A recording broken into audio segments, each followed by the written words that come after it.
Welcome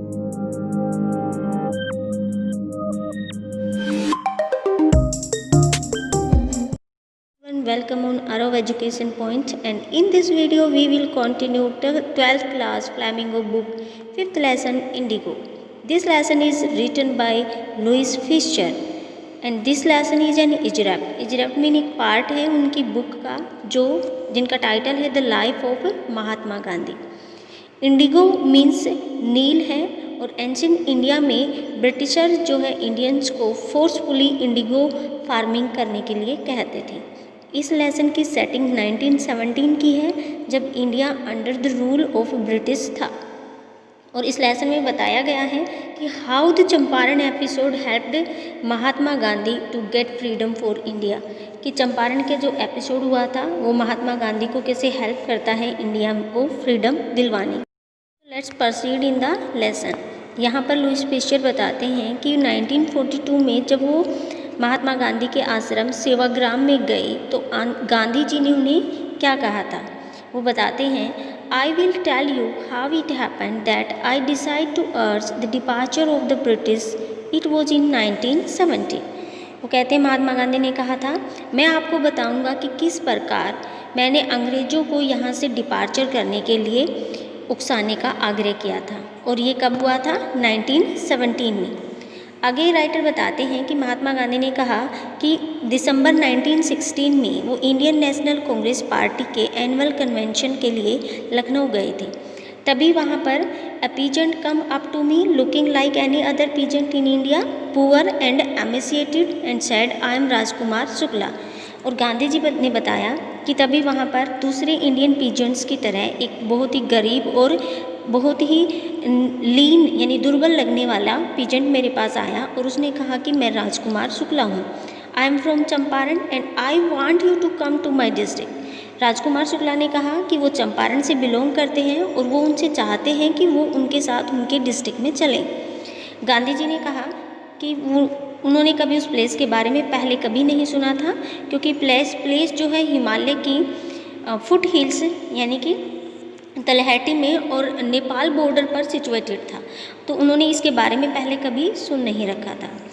बताया कि चंपारण में एंशिएंट अरेंजमेंट के अकॉर्डिंग मीन्स प्राचीन कोई कॉन्ट्रैक्ट साइन हो रखा था, उसके अनुसार सभी पीजेंट्स शेयर क्रॉपर थे और राजकुमार शुक्ला भी उनमें से थे. और वो इलिटरेट थे मीन्स अनपढ़ थे और बट रेजुलेट थे मीन्स वो दृढ़ निश्चयी थे. और वो यहाँ पर कांग्रेस स्टेशन में कंप्लेंट करने आए थे उस अनजस्टिस के बारे में जो लैंडलॉर्ड उनके साथ कर रहे थे. किसी ने उनको कहा होगा कि स्पीक टू गांधी मीन्स इस विषय में अगर वो समाधान चाहते हैं तो गांधी जी से बात करें. अब गांधी जी ने शुक्ला को बताया कि कानपुर में उनका अपॉइंटमेंट है. कानपुर मीन कानपुर है, यहाँ पर अपॉइंटमेंट है और उसके बाद वो इंडिया के दूसरे पार्ट्स में जाने के लिए ऑलरेडी कमिटेड हैं. बट शुक्ला उनके साथ जहाँ जहाँ वो गए उनके साथ साथ ही हर जगह पर गए. अब गांधी जब वापस अहमदाबाद अपने आश्रम में आए तो शुक्ला वापस उनके साथ आश्रम में आ जाते हैं और उनसे रिक्वेस्ट करते हैं प्लीज़ फिक्स अ डेट, कि कोई डेट फिक्स कर दीजिए. इस पर गांधी जी उसकी टेनासिटी से मीन्स उसके मजबूत इरादों से काफ़ी इम्प्रेस होते हैं और उन्हें कहते हैं I have to be in Calcutta on such and such a date, come and meet me and take me from there, कि मैं इस डेट को कलकत्ता जाने वाला हूँ और तब आप मेरे पास आना और मुझसे मिलना और मुझे वहाँ से ले चलना. कई महीनों के बाद जब वो डेट आती है तो शुक्ला जो है ऑलरेडी वहाँ पर पहुँच चुके होते हैं गांधी जी के पहुँचने से पहले ही. और जब गांधी जी फ्री हो जाते हैं तो दोनों पटना के लिए ट्रेन पकड़ लेते हैं. अब शुक्ला उनको राजेंद्र प्रसाद के घर पर लेकर आते हैं. राजेंद्र प्रसाद जो बाद में कांग्रेस पार्टी के और अपने इंडिया दोनों के ही प्रेसिडेंट बने हैं.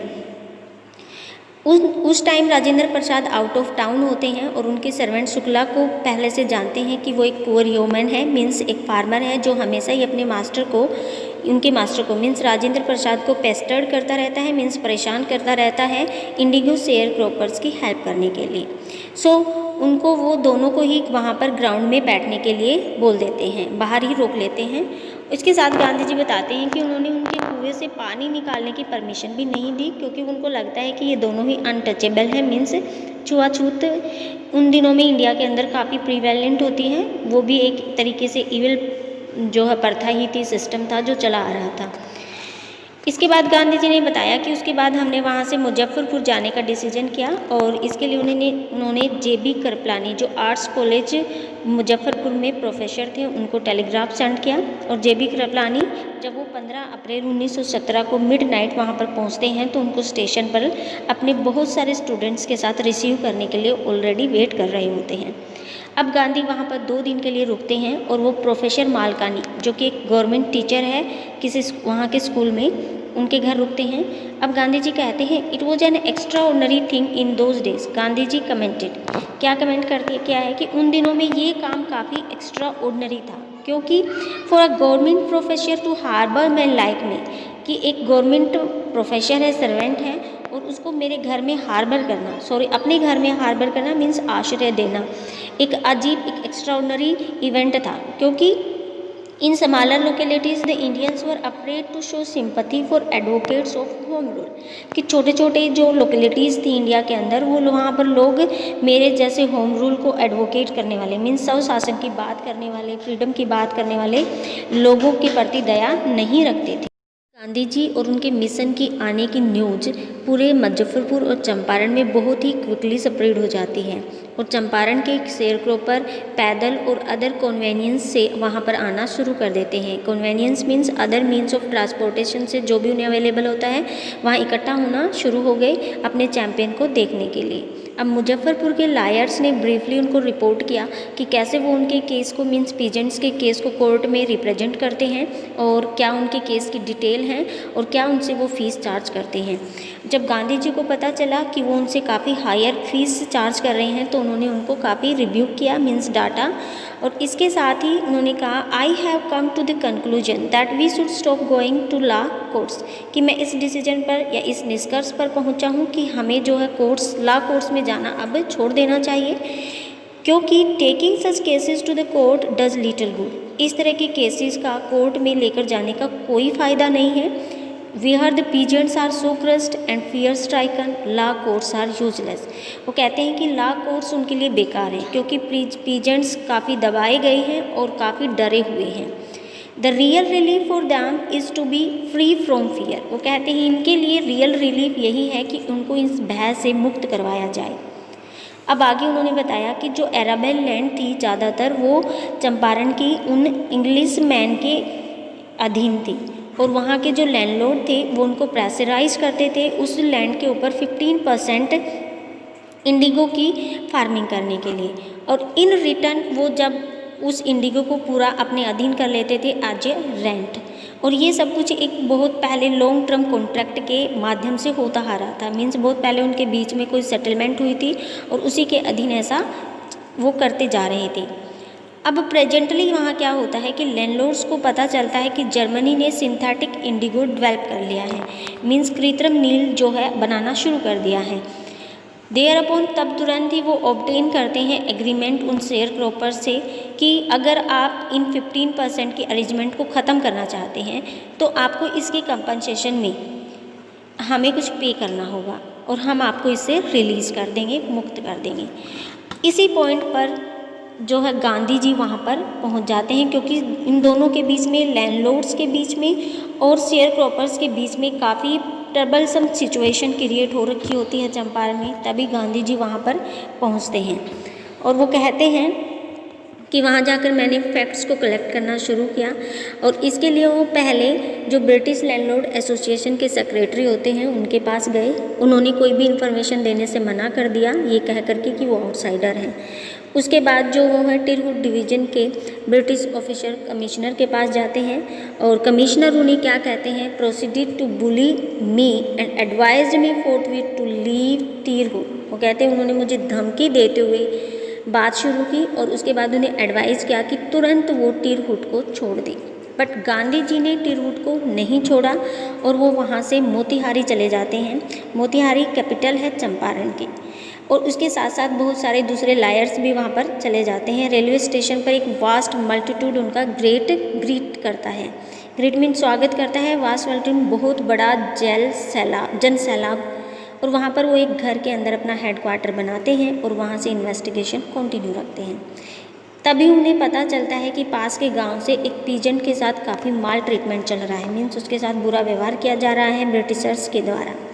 गांधी ने डिसीजन लिया कि वो वहाँ जाएंगे और उससे मिलेंगे, और अगली सुबह वो उससे मिलने के लिए निकलते हैं। तभी रास्ते में पुलिस सुप्रिटेंडेंट के मैसेंजर ने उनको रोक लिया और उन्हें कहा कि वो यहाँ से अपने घर वापस लौट जाएं।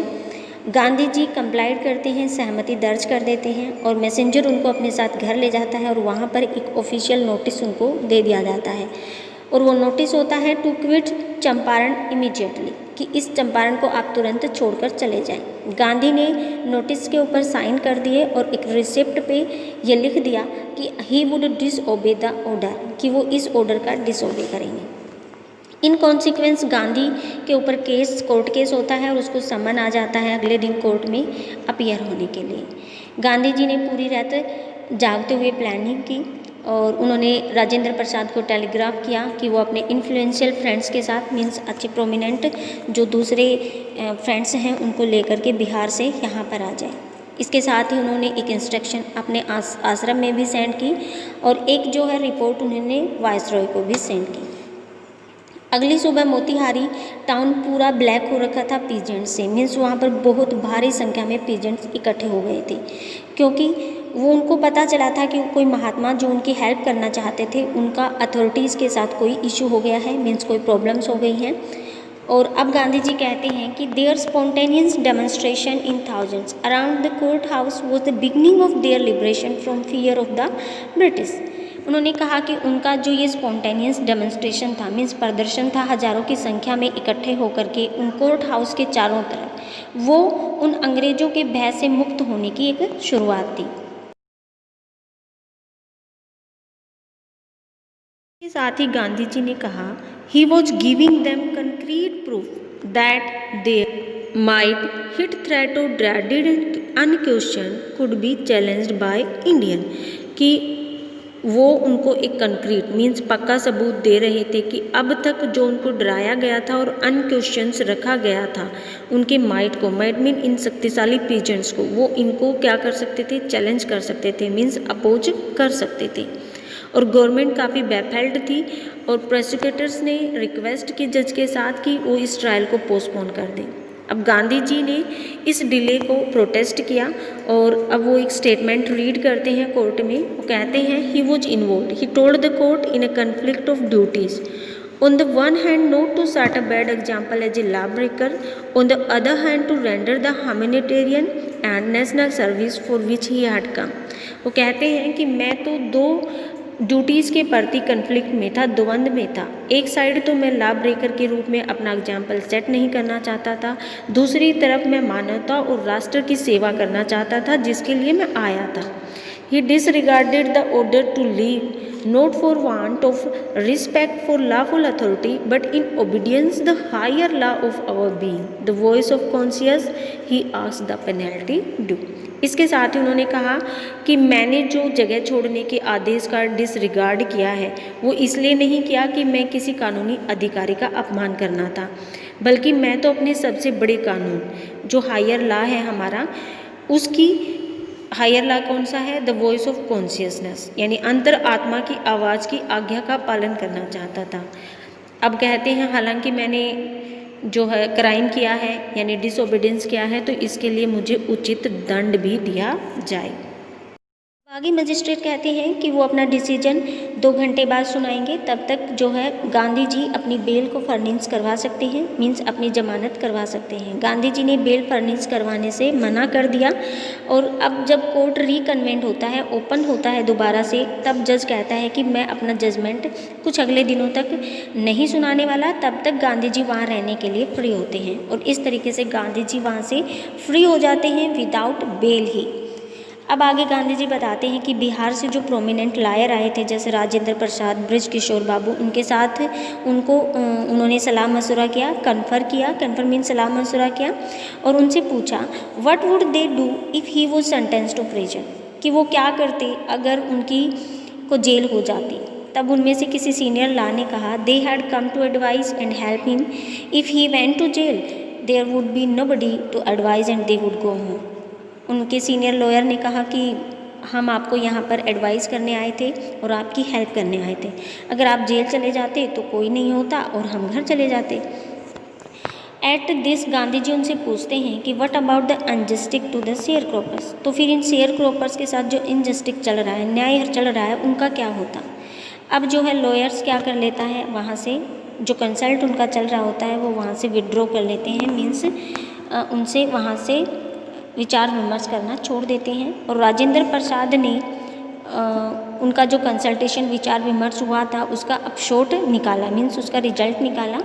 वो रिजल्ट उन्होंने अलग से विचार विमर्श किया और उन्होंने बताया कि they thought amongst themselves that Gandhi was totally a stranger and yet he was prepared to go to prison for the sake of the peasant, कि हम सब के बीच में गांधी जी उन पीजेंट्स के लिए टोटली स्ट्रेंजर थे, फिर भी वो उनके साथ या उनके लिए जेल जाने के लिए तैयार होते हैं। आगे वो कहते हैं on the other hand being not only resident of the adjoining district but also those who claimed to have served these peasants should go home. It would be shameful decision. वो कहते हैं कि हम तो ना केवल इनके साथ रहने वाले डिस्ट्रिक्ट्स के निवासी हैं, बल्कि हम तो इन पीजेंट्स की सर्विस करने का क्लेम भी करते हैं और उनको ऐसी सिचुएशन में छोड़ करके क्या घर चले जाना शेमफुल यानी शर्मनाक डेजर्टेशन नहीं होगा। ये सब डिस्कस करने के बाद राजेंद्र प्रसाद और बाकी सभी लॉयर्स गांधी जी को कहते हैं कि वो उनके साथ जेल जाने के लिए तैयार हैं। अब गांधी जी कहते हैं the battle of Champaran is one, कि चंपारण की बैटल जो है जीती जा चुकी है। और अब वो एक कागज़ का टुकड़ा उठाते हैं, एक ग्रुप बनाते हैं, ग्रुप में पेयर्स बनाते हैं उन सभी का कि कैसे उन्हें कोर्ट में अरेस्ट होना है। अब गांधी जी कहते हैं कि काफ़ी दिनों के बाद उन्हें एक रिटन कम्युनिकेशन मिला मजिस्ट्रेट की तरफ से, और जिसमें लिखा गया था जो केस उनकी तरफ से चलाया गया था वो इस प्रोविंस के इस मतलब क्षेत्र के लेफ्टिनेंट गवर्नर ने ड्रॉप कर दिया है, मीन्स वापस ले लिया है। गांधी जी कहते हैं civil disobedience had triumphed the first time in modern India, कि प्रथम बार पहली बार आधुनिक भारत में सिविल डिसोबीडियंस की विजय हुई थी। So it was a great event for the Indians. After that, in June, Gandhi was summoned to Sir Edward Gate, the Lieutenant Governor. Before he went, he met leading associates and again laid detailed plans for civil disobedience if he should not return. कहते हैं जून में गांधी जी को lieutenant governor sir Edward के समक्ष प्रस्तुत होने का आदेश मिला। अब वो वहाँ जाने से पहले अपने सभी लीडिंग एसोसिएट से उन्होंने मतलब जो प्रमुख साथी थे उनसे उन्होंने मीटिंग की और एक दोबारा से डिटेल्स प्लान बनाया सिविल डिसोबीडियंस करने का अगर वो वापस नहीं आते हैं तो। आगे उन्होंने बताया कि उनके साथ उनकी 4 प्रोट्रैक्टेड इंटरव्यूज हुए। प्रोट्रैक्टेड मीन लॉन्ग इंटरव्यूज चले और आप फाइनली रिजल्ट निकाला गया कि इन शेयर क्रॉपर की सिचुएशन कोई इंक्वायरी के लिए एक ऑफिशियल कमीशन अपॉइंट किया जाएगा और उसकी कमीशन में लैंडलॉर्ड्स होंगे, गवर्नमेंट ऑफिसर्स होंगे और गांधी जी भी होंगे, वो उनकी पीजेंट्स की तरफ से रिप्रेजेंटेटिव रहेंगे। आगे गांधी जी कहते हैं कि चंपारण में वो शुरुआत में 7 महीने रुके, उसके बाद उन्होंने काफ़ी शॉर्टर विजिट्स भी की और एक बार वो ऐसे ही एक छोटी विजिट के लिए आए थे जो कि एक अनलेटर्ड पीजेंट ने की थी अपनी सिचुएशन को डील करने के लिए। इसके इशू को सॉर्ट आउट करने के लिए आते हैं बट 1 साल वहाँ पर रुकते हैं। अब वो जो कमीशन था उसने एक क्रेसिंग माउंटेन ऑफ एविडेंस इकट्ठे किए, मीन्स ढेर सारे एविडेंस इकट्ठे हुए और वो सारे एविडेंस उन प्लांटर्स के अगेंस्ट थे। प्लांटर्स मीन लैंडलॉर्ड्स के अगेंस्ट थे और वो रेडी हो जाते हैं वो अमाउंट रिफंड करने के लिए पीजेंट्स को। और वो गांधी जी से पूछते हैं but how much must we pay, कि हमें कितना पे करना होगा। गांधी जी उनको 50% पे करने के लिए कहते हैं बट उनके जो रिप्रेजेंटेटिव होते हैं वो कहते हैं कि वो केवल 25% ही पे कर पाएंगे। इस पर गांधी जी अपनी सहमति दे देते हैं और इस तरीके से वो जो डेडलॉक चला रहा था उसे वो ब्रेक करते हैं, मीन्स उन्हें समाप्त कर देते हैं। मीन्स जो पीजेंट्स और लैंडलॉर्ड्स के बीच में जो डेडलॉक था, मीन्स जो गतिरोध था, जो लड़ाई चली आ रही थी वो ख़त्म हो जाती है।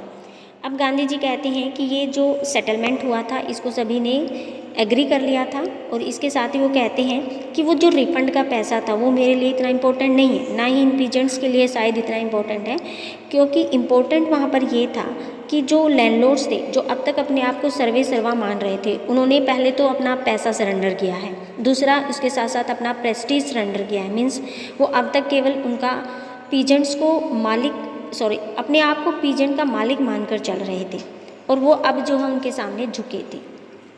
इसके साथ वो कहते हैं कि now the peasants saw that he had right and defenders, और पीजेंट्स को अब ये समझ में आ गया था कि उनके पास भी राइट्स हैं और डिफेंडर्स भी हैं, उनके पास अब करेज आ गया था, और यही उनकी सबसे बड़ी जीत थी। इसके साथ ही वो इस इवेंट को जस्टिफाई करते हैं कि कुछ ही सालों के अंदर जो ब्रिटिश प्लांटर्स थे उन्होंने जो लैंड वहाँ पर ले रखी थी उनको अबेंडन कर दिया, मीन्स छोड़ दिया, और वो सारी भूमि उन पीजेंट्स के पास चली जाती है, और शेयर क्रॉपिंग इंडिगो की तो टोटली डिसअपियर हो जाती है। गांधी जी कहते हैं कि हमने पॉलिटिकल और इकोनॉमिक सॉल्यूशंस तो काफ़ी हद तक फाइंड आउट कर लिए थे, बट मैं उस सब से संतुष्ट नहीं था, क्योंकि चंपारण में सोशल बैकवर्डनेस बहुत ज़्यादा थी, कल्चरल बैकवर्डनेस भी बहुत ज़्यादा थी, और वो इस मुद्दे पर काम करना चाहते थे। इसके लिए उन्होंने कुछ टीचर से अपील की, जिसमें माधव देसाई, नरहरि पारिक हैं और उनकी वाइफ हैं, जो इस सर्विस को करने के लिए आगे आते हैं। इसके अलावा कुछ बॉम्बे, पूना और अदर पार्ट्स ऑफ इंडिया से भी लोग आते हैं। उनके छोटे बेटे देवदास भी आश्रम से यहाँ आ जाते हैं, उनकी मिसेज भी यहाँ आ जाती हैं, और इन सब की हेल्प से वो वहाँ पर 6 गाँव में प्राइमरी स्कूल ओपन करते हैं। इसके बाद वो बताते हैं कि जो हेल्थ कंडीशन है वो भी वहाँ पर काफ़ी मिजरेबल कंडीशन में होती है, मीन्स कोई डॉक्टर नहीं होता है, कोई मेडिसिन वहाँ पर नहीं होती है। तब वो एक डॉक्टर से रिक्वेस्ट करते हैं कि वो यहाँ पर 6 मंथ्स तक अपनी सर्विस को प्रोवाइड करवाएं, और एक 3 मेडिसिन्स को वहाँ पर अवेलेबल करवाया गया, castor oil, quinine and sulphur ointment को। अब गांधी जी ने नोटिस किया कि वहाँ की जो वुमेन्स हैं उनके कपड़े काफ़ी फिल्दी हैं, मीन्स बहुत ही दयनीय स्थिति में हैं और गंदे हैं। कस्तूरबा से उन्होंने कहा कि वो इन वुमेन से इस बारे में बात करें। ऐसे उन्होंने वहाँ पर सोशल अपलिफ्टमेंट शुरू कर दी थी। अब वो कहते हैं कि चंपारण में मैं काफ़ी लंबे समय तक रुका था, इस दौरान वो आश्रम का भी काफ़ी ख्याल रख रहे थे, उसकी मैनेजमेंट भी उन्होंने अच्छे से रेगुलेट कर रखी थी, और कहते हैं कि मैं वहाँ पर रेगुलर इंस्ट्रक्शन सेंड कर रहा था मेल से, और वहाँ के फाइनेंशियल डिटेल्स की भी जानकारी ले रहा था। अब वो कहते हैं कि चंपारण एपिसोड उनकी लाइफ का टर्निंग पॉइंट है, और इसके साथ ही उन्होंने बताया कि व्हाट आई डिड वो जो वेरी ऑर्डिनरी थी, कि जो मैंने किया वो बहुत साधारण सी बात थी। I declared the British could not order me about in my own country, कि जो ब्रिटिशर्स हैं वो मुझे मेरे ही देश में कोई आदेश नहीं दे सकते, ये धारणा वहाँ पर उन्होंने सेट कर दी थी।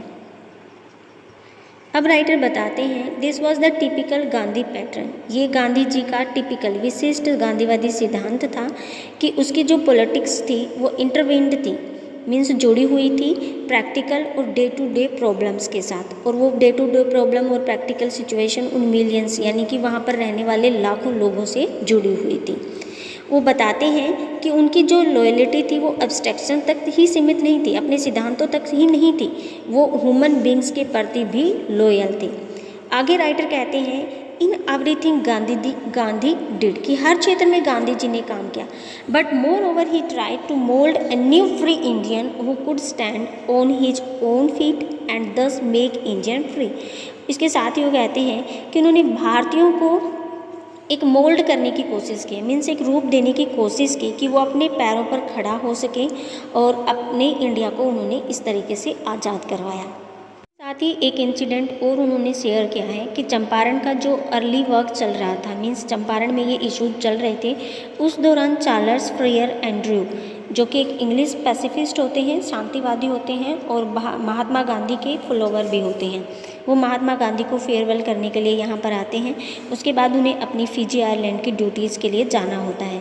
तभी गांधी जी के एक लॉयर फ्रेंड ने उन्हें गुड आइडिया दिया कि एंड्रयू को वो अपने पास चंपारण में ही रख लें ताकि वो उनकी हेल्प कर सकें, और एंड्रयू भी विलिंग था वहाँ पर रहने के लिए अगर गांधी जी एग्रीड हैं तो। बट गांधी जी ने वेमेंटली उनको अपोज किया, और उन्होंने कहा you think that in this unequal fight it would be helpful if we have an Englishman on our side.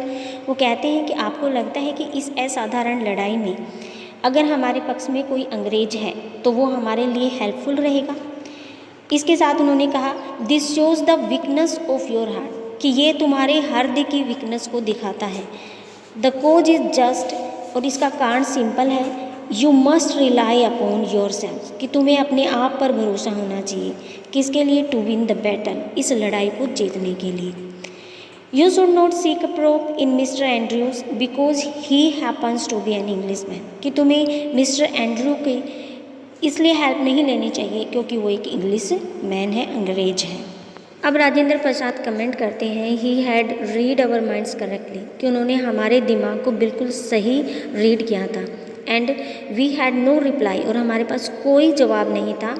Gandhi in this way taught us a lesson in self reliance, और इसके साथ वो ये भी ऐड करते हैं कि इस तरीके से गांधी जी ने हमें सेल्फ रिलायंस का लेसन पढ़ा दिया था, उसका पाठ सिखा दिया था। सेल्फ रिलायंस होता है स्वावलंबी बनना, मीन्स खुद अपने काम खुद करना।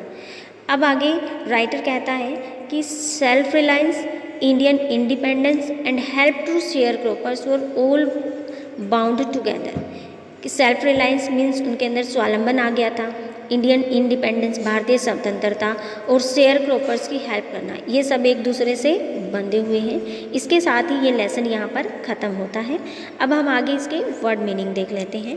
फर्स्ट वर्ड मीनिंग है एमिसिएटेड, एमिसिएटेड मीन लीन, दुर्बल। सेकंड है pestered, pestered mean to annoy, means परेशान होना। Next yeoman, yeoman mean small land owner, छोटा जमींदार। After that imparting, imparting mean to give message, message देना या सूचित करना। After that irksome, irksome mean big problem या बिग इशू, यानी कोई बहुत बड़ी समस्या होना। उसके बाद है complied, complied mean to agree, सहमत होना। उसके बाद है hitherto mean till now. After that conscience, conscience means sense of right और रॉन्ग, मीन्स अच्छे और बुरे की पहचान होना। आगे है अपसोट, अपसोट मीन फाइनल रिजल्ट, मीन्स परिणाम। आफ्टर दैट वेमेंट, वेमेंट मीन ईगर या भारी या प्रचंड। इसके साथ ही ये यहाँ पर ख़त्म हो जाता है। We will discuss the question of the lesson. Our first question is why is Rajkumar Shukla described as being resolute? Next is why did Gandhi agree to a settlement of 25% refund to the farmers? Next question is who was Louis Fisher? What did Gandhi tell him? And next one is where did Rajkumar Shukla meet Gandhi? And next one is what did Gandhi tell Rajkumar Shukla when he requested him to visit Champaran? And six one is why was Shukla considered a yeoman, yeoman होता है एक छोटा farmer. And next one is why did Gandhi rebuke the lawyers. And next one is what did Gandhi tell Rajendra Prasad and other lawyers.